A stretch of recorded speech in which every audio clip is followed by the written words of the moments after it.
Chhattisgarhi video देखने के लिए हमारे चैनल को सब्सक्राइब करें और दबाएं इस बेल आइकन को ताकि हमारे वीडियो के नोटिफिकेशन आपके पास पहुंचे सबसे पहले।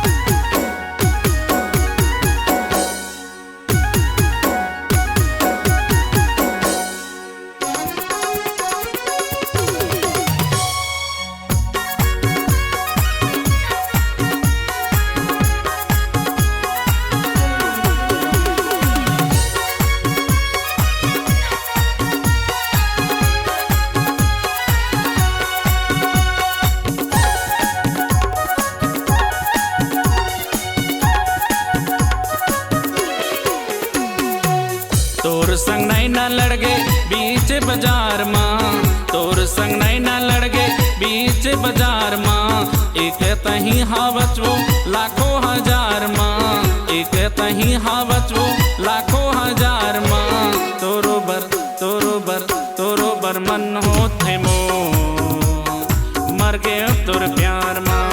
तोरो बर मन होथे मो मर गए तोर प्यार माँ।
तुल लेके रानी दुनिया भूल जाता हूँ, दरिया नंझे का जरूरत तोरे आँखी में डूब जाता हूँ।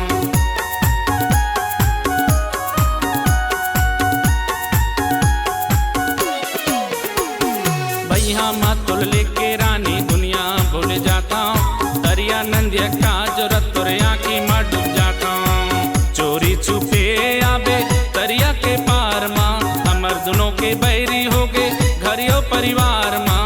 चोरी छुपे आबे दरिया के पार माँ, हमर दोनों के बैरी हो गए घरियो परिवार माँ। तोरो बर मन होते मो मर गए तोर प्यार माँ। तोरो बर मन होते मो मर गए तोर प्यार माँ।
तोर प्यार माँ तोरो बरमन होके मोर मर गयो तोर प्यार माँ तोरो बरमन होते मो मर गए तोर प्यार माँ तोरो बरमन होके मोर मर गयो तोर प्यार माँ तोरो बरमन होते मो मर गए तोर प्यार माँ। अगर आप अपनी आवाज को एक नया आयाम देना चाहते हैं तो चले आइए मल्टी ट्रैक डिजिटल रिकॉर्डिंग के लिए संपर्क करें HK म्यूजिक कंपनी, कोटा डबरी, चांपा, छत्तीसगढ़। मोबाइल नंबर है 9329238487 और 8085380339।